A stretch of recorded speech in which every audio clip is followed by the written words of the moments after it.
Hello, hello, hello, my outstanding friends. This is going to be fun.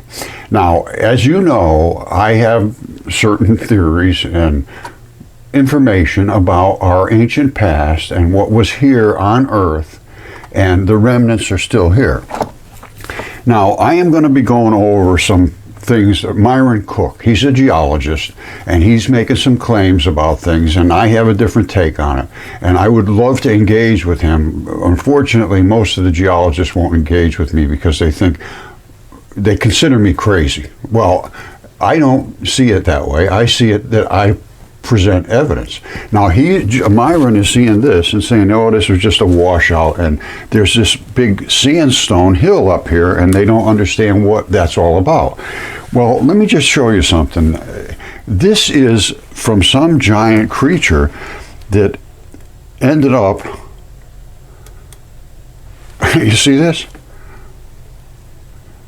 You see that? That's just not a natural erosion. He's interested in this little pile of debris here, which I think I understand that as well. But I do understand this. They call these flat irons. They're all over the world. They're everywhere. They're just natural formations. No, they're not natural. They are biological. You know, natural, yes, but biological, yes. So let's look into this and see if we can try to change the thinking of some of these geologists. I know this is a very difficult thing, very, very difficult for them to embrace. Fully understand that. But science is about engagement. Science is about discussion. Science is about presenting evidence, presenting something that stands up to the test. Now, the things that Myron presents, they don't stand up. I'm sorry, Myron. You seem like a nice guy. I have no issues with you other than the fact that, as a scientist, you need to engage with me because I have evidence. And my DNA tests and giant human beings, all that stuff, that's 100% certified. No questions whatsoever. It's real. And as I went back through the ancient texts, I realized all of these things were true that they presented about dragons and giants and all of the things that were eliminated from the original texts, like Enoch talking about giants miles tall, and they were. And I have a hair follicle right here from some creature. I don't know if it was a human or not because I didn't do DNA tests on it, but I had DNA tests on my other stuff and they were human, not this size.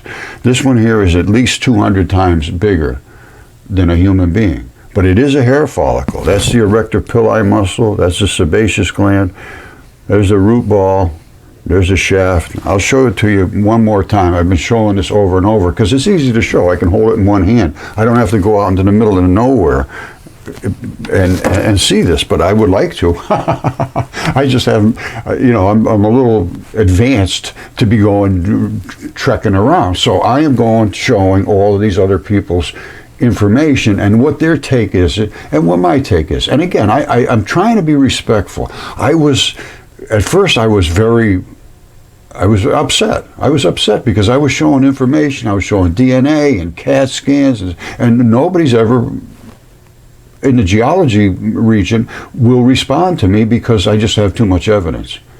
And this is just overwhelmingly impossible to miss if you stop and think about it. And when you think about the things that they wrote, there's not one single civilization in the history of Earth that didn't write about giants and dragons. 100%. 100%. Giants of unbelievable proportions, miles and miles tall, dragons literally thousands of miles. And I can see them very easily. I presented them over and over. And this is one right here. I don't know how long this is, but this thing here is almost a half a mile long. So we're talking some pretty serious, reptile here, whatever it was. And I don't know, it could have been a snake, it could have been a dragon, it could have been, I don't know what it was. But I can tell you what, these are scales from that type of creature. And I have a scale here from a dragon that is very, very similar to the one that's in Bosnia. We're going to go over that as well. because I think I can show some very, very solid evidence that it is really almost identical to the ones that are in Bosnia, only it's a very, very much smaller version. And we're going to just keep going over this until they come around and they at least engage. And they say, no, Roger, you're wrong. And here's how these plates formed, these flat irons. Well, let them present their case, and I'll present my case. And I'm going to present mine right now. So let's get started. Okay, my friends, so let's just start off with what Myron has to say here.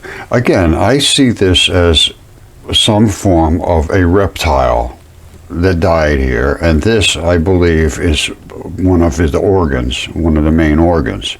And it is, like I say, it's almost a half a mile long. And he's going to be looking at this, trying to make heads or tails of this. And he claims this was just a washout, and it created this these dragon scales. I don't know how he came up with that, but that's what he's got. Now, let's see a little deeper what he has to say. But before we do that, I just want to show you so you'll understand the size of the creatures that did exist, and it's undeniable as far as I'm concerned. Okay, so what Myron showed was a big long washout, snaked around like this, literally snaked around. And these were the dragon scales that were on the side of that washout. Now, I claim they're dragon scales. Now, he claims they're just flat iron, nothing, they don't mean anything. Well, they do mean something because they were attached to a dragon at one time, and that was his throat. And these are the dragon scales. They call them flat irons. Now, you see the crease and the crease and the crease and the crease? That's so that he could bend his neck. This is only his neck. Now look at how big this creature is. This is his head right here. All right, this is Typhon. This right here is his head, all the way running down here. You see it all up in here? These are all the flashy things coming down. This is his throat. Here's his red flared eye. And this is exactly what is written in Appolodorus. He says it was, his head would often brush the stars. He's over 1,100 miles long.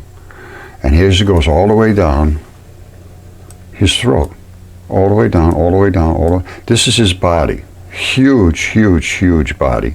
Here's his legs, and out in the back here comes his tail. And here's some more of his dragon scales running, the blood running off of the dragon scales. You see, this is the blood running out where it's puddled down in this cavity here, and it's just flowing out because of decomposition. There's some over here too, same thing. But these are the dragon scales here, the same stuff. Dragons had scales, and there they are. And not one single culture on Earth didn't write about them. Everybody wrote about giants and dragons, and they were here. There's just no question about it.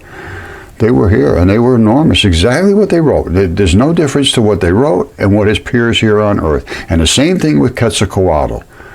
All right, Quetzalcoatl is over here on the East Coast. And here he is right here. Well, he is the East Coast. All right, there's his head, there's his headdress, and he snakes all the way up the East Coast, all the way up into Canada. That's a pretty good sized creature. And this is exactly what he's portrayed like. Here's his beards. You see the little beards coming off his head? Whenever you see two different types of biology, you know, forestry, grasses, whatever, this is the scale part, and it doesn't have the same biology as the bloody part that runs off. All right, this is where it gets nice and green because it's blood or it's feathers. Both of those are extremely green when they're put into plant growth. They make things grow very green. It's like a lot of nitrogen, and that's why they call these the Green Mountains. He was a feathered serpent, and these are feathers. These are his feathers. Those are feathers. And they are green. Because feathers make feather meal. They sell literally feather meal. It's ground up feathers to make things grow extremely green. And they do work very, very well. All right, so this is Quetzalcoatl. Now, and he's a feathered serpent. And the other one is Typhon, who was also written about, and he is the giant dragon in the desert. And he was attacking the gods, and one of the gods he got, this giant fish.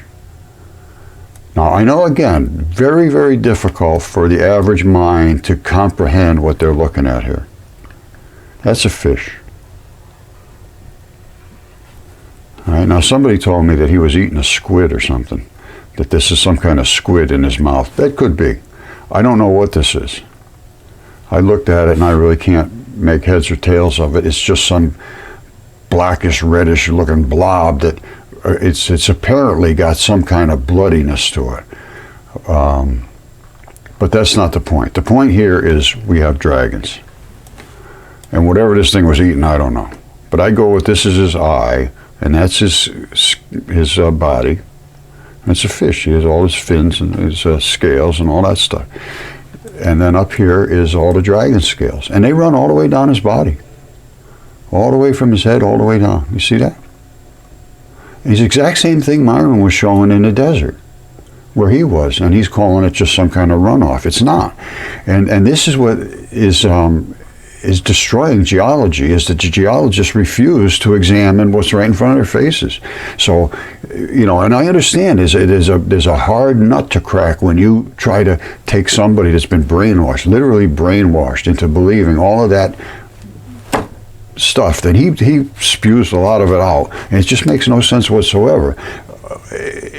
But it's you know, coming from a geologist, and the way he talks, he sounds like he's trying to teach a 5-year-old, and it's nonsensical. But you know, he's lulling them into believing, and they're all just soaking it right up. They think it's just fabulous, and this here they think is just insane. You know, he commented on me the other day saying that all I do is look for patterns. Well, patterns mean something. And then, of course, there's a whole bunch of other ones saying, the guy's a nutcase, he's just crazy, he's a whack job. And, well, that's the way they feel, but this is going to change. It has to change. Truth is truth. And when you just start making up things because you can't accept the truth, well, then that's the way you work. I don't work that way. I accept the truth. And this, my friends, right here is some kind of a dragon or some kind of reptile that was here long, long ago.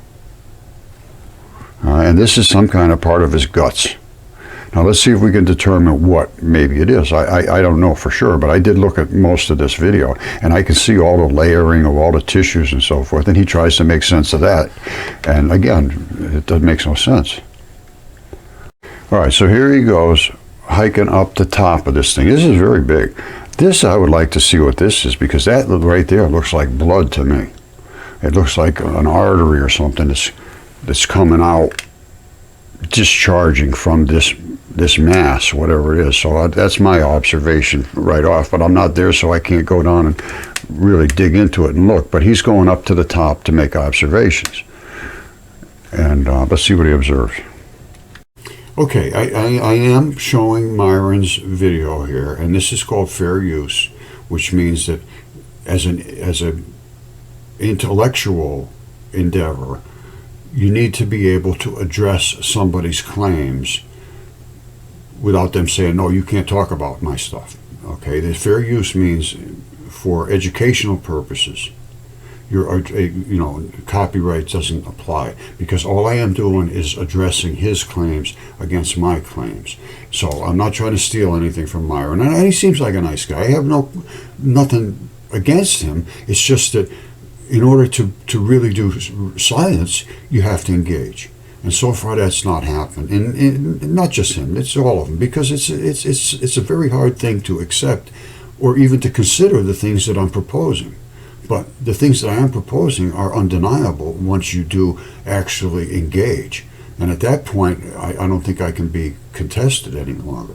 So the only way I have to be able to do this is to present my side of this. Now let's see what he has to say. Here goes. Here's Myron.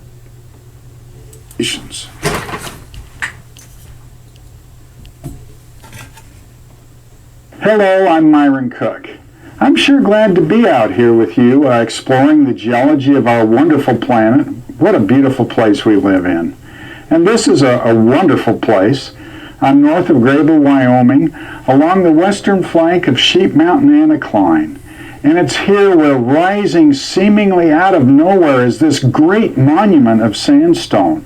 And these giant boulders strewn about. You see that right there? I understand some of these things, but let's see what he has to say. Some of them in places that seem hard to figure out as to how they got there. What are they doing there? And of course, this is the land of the dinosaurs, this period of where all these rocks are. And I just want to make something. Sorry, Myron, I got to cut in on you, my friend. The land of the dinosaurs. Dinosaurs were so small that they were parasites. And these gigantic creatures, when they died, those parasites had to go find a way of making a living. And they left the dead, decaying bodies and just started roaming around. And they didn't last very long because there was really not much for them. So they ended dying off, and you actually could see their skeletons.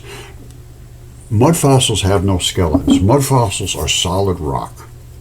All right? And this has all been understood now, and it's all been acknowledged by Yale, that there was a time that everything turned into stone, and it was called perfect, exceptionally preserved soft-bodied creatures, is what Yale says.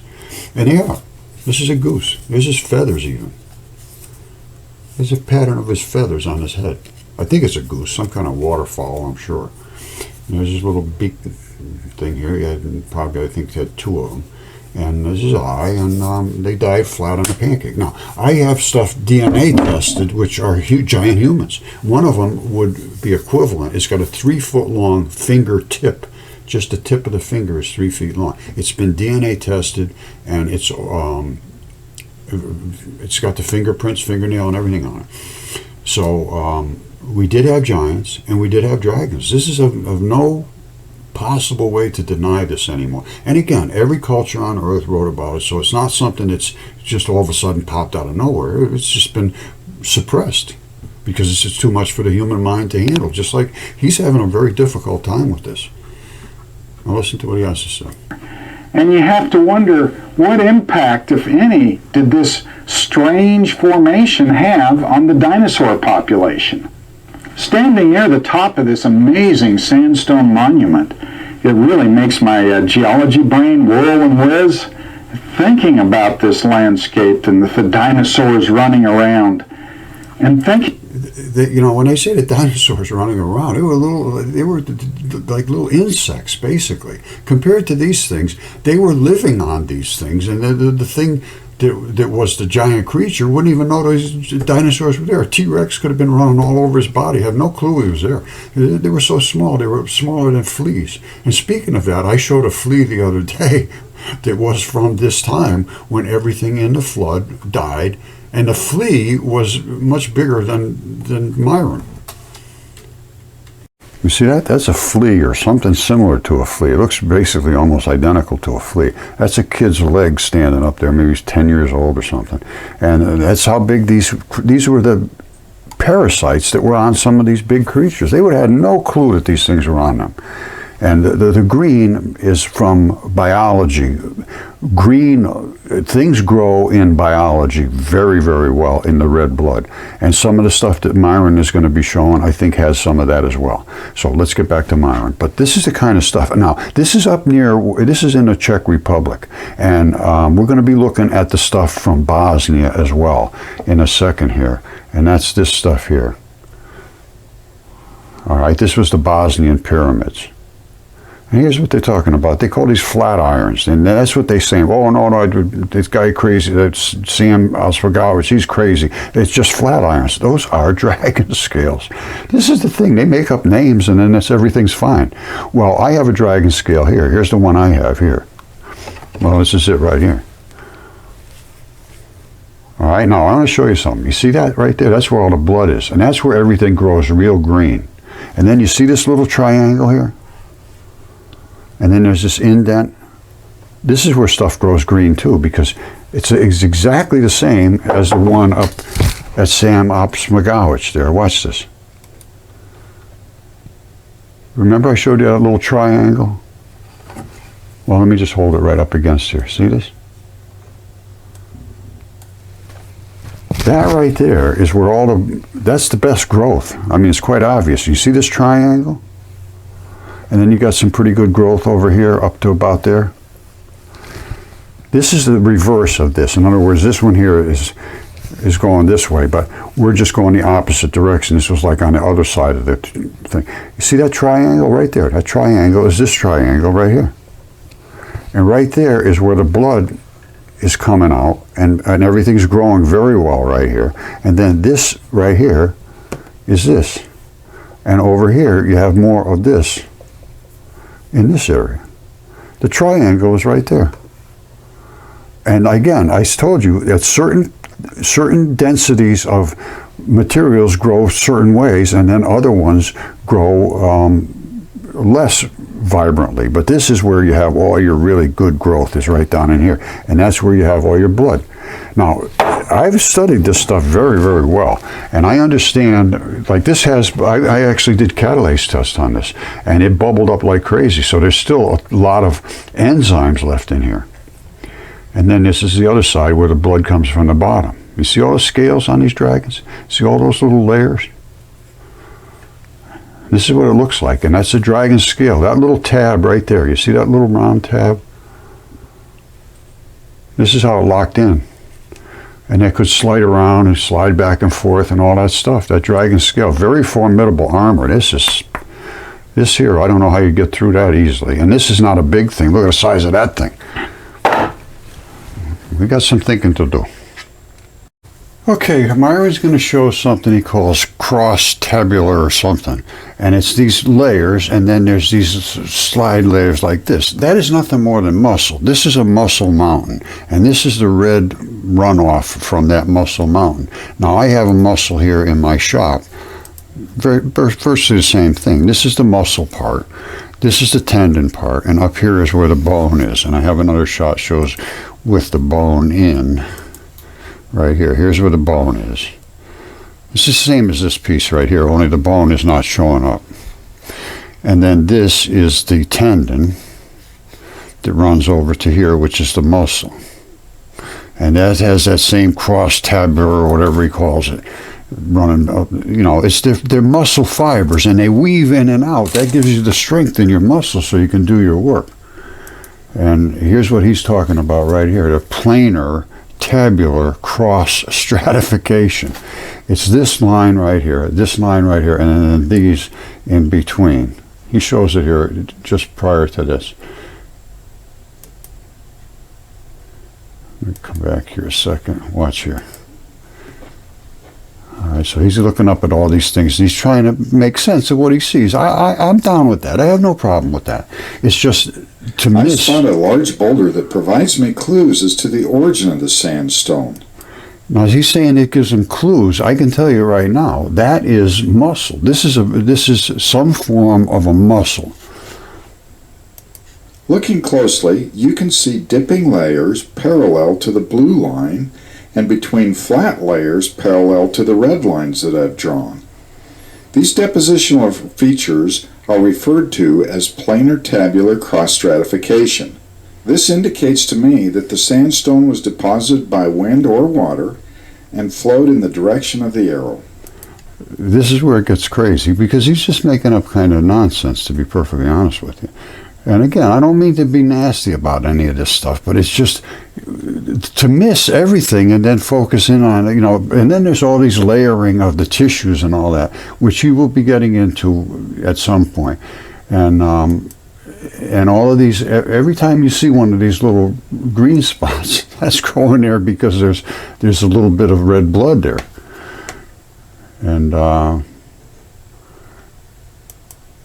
whoops, hold on. Okay, here he is. He's going to show layers in the rock, which are layers of tissue, basically. Here it comes. Lines in rock. The first one that we immediately always think about is just the naturally occurring layers within the rock. That's naturally occurring because it was biology. This is not just layer after layer after layer after layer of sedimentation. Absolutely not. This is biology. All right, now he's going to cause this. He's going to call all of these layers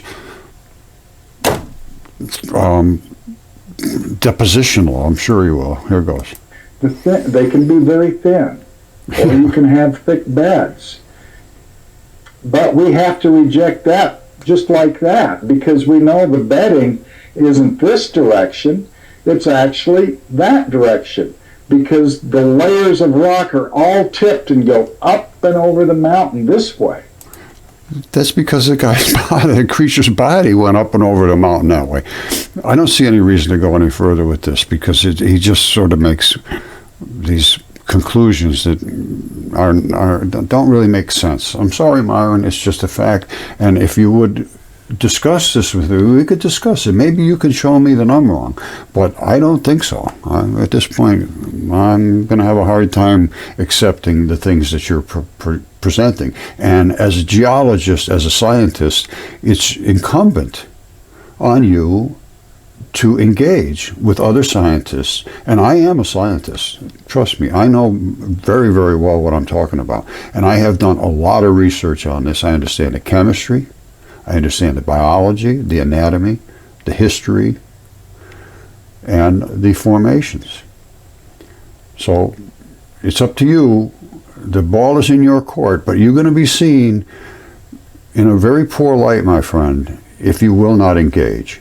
And if you do engage, you can open your mind and learn something. Because right now, I don't know what your belief is in history, but I'd like to understand it. I'd like to understand how you feel about our past. And how all of these scientists, most of them are atheists, basically, maybe agnostic. They really have no idea what's going on, and I don't either, to be perfectly honest with you. But I do. I'm coming to a conclusion that the things that were written were true. Now, that leads us to dragons and giants, and then an afterlife. This is where I'm looking right now, because my afterlife is coming up pretty soon. So I'd like to know and be informed as to what I can really, what's real. Right now, I'm telling you right now, virtually nothing that we were told is real. Not our history, not the geology, physics. The things that are in space are also biology. I've shown this very, very clearly.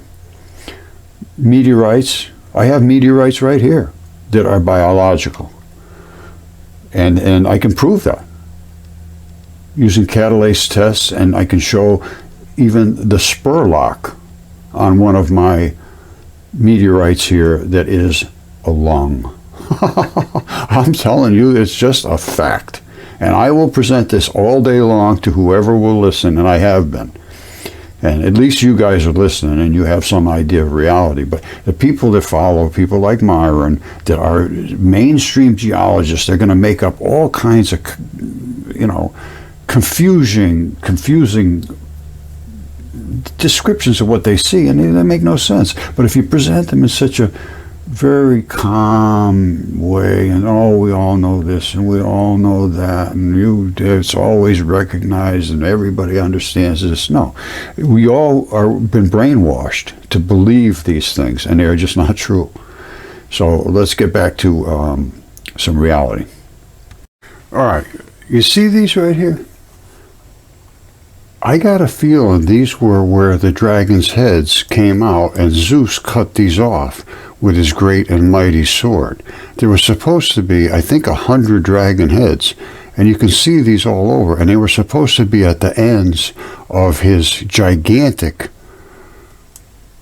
arms. Like this leg came down all the way out to here. They said it crossed all the entire width of Africa, and this one over here too. And I think these are all burnt off heads, and those were the stalks, because it said it burnt them off with his great and mighty sword. And this, of course, is Typhon. Runs all the way across North Africa. And one leg comes down this way, and this is actually like ostrich leather here. And the same thing comes down this way. And I think that's where he cut the heads off. Because here's what it says in the text. All right? And this was Zeus had killed all the giants, all right? So they were fighting like crazy. And it was the giants against the gods. And the other giants, Zeus, who was a god, smote and destroyed with thunderbolts, and all of them Hercules shot with arrows as they were dying. And this is what was written. Now listen to this. It says, when the gods had overcome the giants, so the gods now killed all the giants. Earth, who had given birth to these giants, those were her children, the Titans and these giants. Earth was enraged and had intercourse with Tartarus and brought forth Typhon. Typhon is the monstrous dragon I just showed you. He was a hybrid between man and beast. Now listen to the details. In size and strength, he surpassed all the offspring of Earth. Well, quite likely. As far as the thighs, remember this, the thighs, he was of human shape, and that's the only thing they talk about being human is his thighs. So remember that, his thighs were of human shape, and he was of such prodigious bulk that he out-topped all the mountains. His head often brushed the stars. He was so tall. And one of his hands reached out to the west. Now remember this, because at the end of his hands were all these heads. So one of his hands reached out to the west towards America, and the other to the east, and from them projected 100 dragons' heads. From the thighs downward, he had huge coils of vipers, which when drawn out reached to his very head and emitted a loud hissing. His body was all winged, unkempt, hair streamed on the wind from his head and cheeks, fire flashed from his eyes, remember that. Such and so great was Typhon when hurling kindled rocks he made for the very heavens. He went after the gods, hissing and shouting, spouting a great jet of fire from his mouth. When the gods saw him rushing at heaven, they made for Egypt in flight. Being pursued, they changed their forms into those of animals. And Zeus pelted Typhon at a distance with thunderbolt, and a close quarter struck him down with an adamantine sickle. Now, this is what was written. And this is Typhon. And he attacked a fish. Now, they said they changed themselves into animals. That god changed himself into a fish, it looks like to me. Now, the hands and the coils, that's got me a little bit confused. But I can tell you what, this is nothing more than leather out here. It's nothing, and they're huge. They come way, way out. Now, whether he cut them off over here on the end of where his arms are, I don't know. But these are the thighs. His head comes all the way down here. This is his whole body right around here. And here's where he poops, right over here. And I can show you that too. It was an avian creature, a reptile. And they have a cloaca, not a penis and an anus. They mix together. That's what birds do. That's the same as a bird. And here's his thighs. There's one thigh. There's the other thigh. They were of human shape and prodigious. And here's where the end of his butt comes down, just like most animals. They have a butt, and here it is right here. That's where he pooped. You see this? That's why people are living here, because things grow in this kind of poop. Now, this was where it came down. It came down through this channel here. And then it came out into here. And this is where all the fertile soils are. And then this is where the poop side leaked out. See right there? You can even see dragon scales right here too. I mean, they're dragon scales everywhere, because he was a dragon. And this is the other side where the urine came in. Right here. That came down this way. That's where the urine comes out. And the two of them together come right down together, and that's what the cloaca is. They dump from one spot. And this was a very large dragon. It goes all the way from here, all the way back to here. And these are still the feathers on his tail. He had feathers too. You see it? Now, whether they look like feathers to me, but you can see that that's a biology. That's not just some kind of rock formation. And they call it, it was folded. Well, what folded it? What folded them like this? That's just insane to not consider this to be what it is. After what is written, and there's maps even showing him from 1375, showing Typhon laying here in the desert with his throat cut. I've shown these things over and over and over and over and over. You can only show them so many times. Now, Sam Ostrogovich is over here somewhere in Bosnia. Now, it looks to me like another kind of a serpent, whatever it was. I don't know. I looked at it, but it's got the same situation going on. This is the gut, where you can see all the stuff running out of its gut. And I don't know how far this goes, whether it continues up here. I don't know. There's so many things to investigate. I have no clue. But C.M. Ostrogovich was over here somewhere in Bosnia. And that's where he saw this stuff. Whoops. Well, that's Quetzalcoatl right there. And there's his beard, and he's eating giants. He was a giant eater. And I mean, think of the size of the giants. This is his mouth around a giant. Can you imagine the size of the creatures we're talking about? It's just over the top insane. So, and then again, this is all over the earth. This is not just here or there. This is everywhere. That's not just hills and valleys. Very distressing to know that the geologists that we go to learn from dismiss this so casually. Well, just flat irons. It just happens. Why is it different colors? I know why. It's because of the different biology layers. And then I have them right here, and very, very simple to explain this. This is the same kind of patterns. These are muscle layers, tissue, and they overlap and this and that, and they break. Here's what happens. Tendons are very tough. There's almost no blood. You see how it's brown? Then you get into the bloody muscle, very pinchy, and a very short distances out, it turns into what's called, these are abrupt transitions, abrupt, and then it goes into the muscle, which is very gooey and bunchy. This doesn't hardly move. This is the tendon. This is the tendon. Almost no movement whatsoever, just a tiny little bit of spring under tension. And then you get into the muscle, and it's very mineralized here. That's why you see a lot of white stuff. And then eventually it gets into the real red bloody muscle. And that just is very erosive. And so is the bone. The bone eroded. This is the part that never erodes between here and here. Very, very tough. And here's, they're showing this guy walking on top of stomach. This is a stomach. It's a stomach. What can I tell you? And this is Vermilion Cliffs. You go look at Vermilion Cliffs photographs, will blow your mind. And again, this is body tissue right here. And you see what's underneath there in a real photograph, microscope, real electron microscope. There's these balls. You see they're here. You can hardly see them. Here you got a little better shot. Down here you can see way down deep in all the little fibers and so forth. And what is it when they erode from giant creatures? This is what you end up with, these balls. Same as these balls. This is over in the United Kingdom, Hunstanton Cliffs, Hunstanton Beach. That's the mucosa at the top, skin or fascia. And below this is the muscly, bloody tissue with all these balls in there. That's like skin. Same as skin.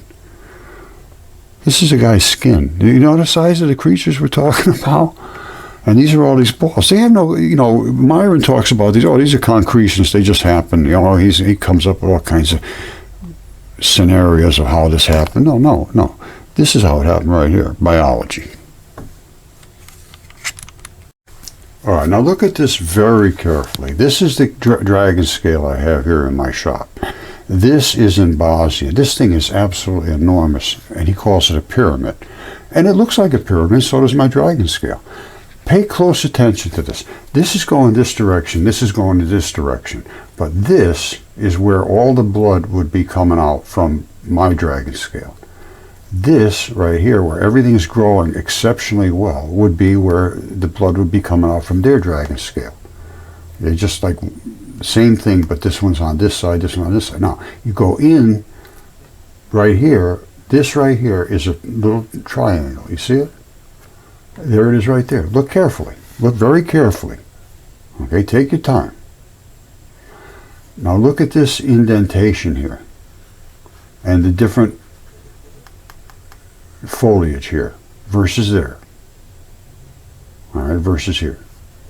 This is more or less here. This is where it's most dense, is where you're going to have the most blood, which would be here. This is where you got this same thing here. I have this same sort of stuff. Same thing here. Exactly identical. Identical. No difference whatsoever. Identical, and identical where the blood would be. And they think this was a pyramid, and I could see where they would think that, looking at it. And they I think there's like 5 of them somewhere right in close to each other, which would be dragon scales. This is, I could see no other possibility. And he's showing these huge stone balls, which obviously those are also part of the biology. Those are stone balls, what they call entasis, so that your tendons can pull against something. The anchor is these big, huge stone balls, and you pull against them.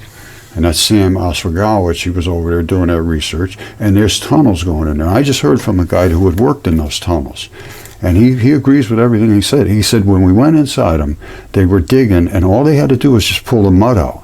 All mud is blood. That is just, it was all muddy blood.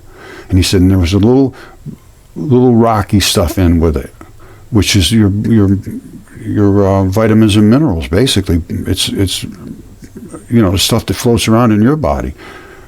And Sam shows these. He points out all these little things, and he said they just dug through the mud. They said there were arteries.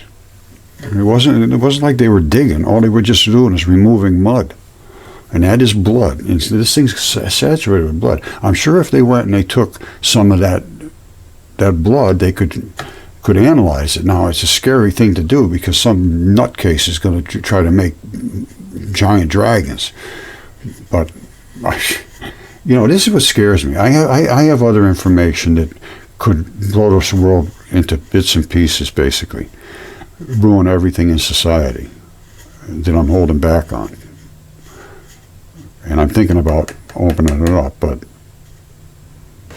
it's the world's in such disarray now. I don't think it can last much longer. And should everything be exposed? I don't know. I just don't know at this point. But I have things that I can shake this world to its core. And I think I already have.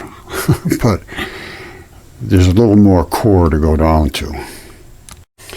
Okay, so you've seen the dragon scales, and you've seen the Mudfossil stuff, and this is that hair follicle. Now, our hair follicle is exactly like this. I imagine all hair follicles are the same, so I have no clue as to what this creature was. But that is where the erector pili muscle attached. This right here is the sebaceous gland. That's the root, the hair shaft coming out. And this is the root ball, with those 2 little dots are the vein and artery at the bottom. So this is at least 200 times bigger, to 200 to 300 times bigger than our hair follicle. So that would be a pretty good sized creature. I don't care what it was, but if it was, as far as a T-Rex or the dinosaurs, whatever was attached to this hair follicle could take with one hand and crush a T-Rex easily, and then pop it in its mouth. Let me just leave you with these thoughts, because when you start to realize the things that were written about giants and dragons and all that stuff are true, then you have to say, is it true about the afterlife? Is it true about Jesus? And here's what Jesus said while he was alive, walking on planet Earth. And this was written down by this is what it says. These are the secret sayings the living Jesus spoke while he was walking around, And Doubting Thomas, which is Didymus Judas Thomas, wrote down. So this is the stuff he wrote down that Jesus said. He was his scribe. And he said, whoever finds the interpretation of these sayings will not experience death. Now, I'm going to tell you right now, you're never going to understand these sayings completely. But if you try, you're better off than if you don't try it. That's my opinion. Now, number 2 is Jesus said, let him who seeks, which is me and you, if you're here with me, you're seeking as well. Let him who seeks continue seeking until he finds. Don't just accept anything. Don't accept what I say. Don't accept what Myron says. Don't accept what your teachers say. Continue to seek. When he finds, he will become troubled. So when you really end up seeking and really home in on find, which I have become very troubled. I can guarantee you that. When he becomes troubled, he will be astonished. Yes, astonished. You can't be more astonished than I have become. And will rule over the all. Whatever that means, I do not know. But I can tell you the other things he talked about. Number 56 says exactly what I have found. Jesus said, whoever has come to understand the world has found only a corpse. Everything here is corpses. And I think it must be one giant corpse underneath, which is Gaia. Whoever has found a corpse is superior to the world. I don't know about that. Number 80, well, I mean, if Jesus said it, I guess I got to accept it. Jesus said, he who has recognized the world has found the body. And he who has found the body is superior to the world. And there's a ton of things in here that are just stunning statements. And show me the stone which the builders have rejected. That one is the cornerstone. That's me. All right, I love you all. I mean, it's amazing the stuff that's in here that nobody cared about. They all thought this was just insane stuff.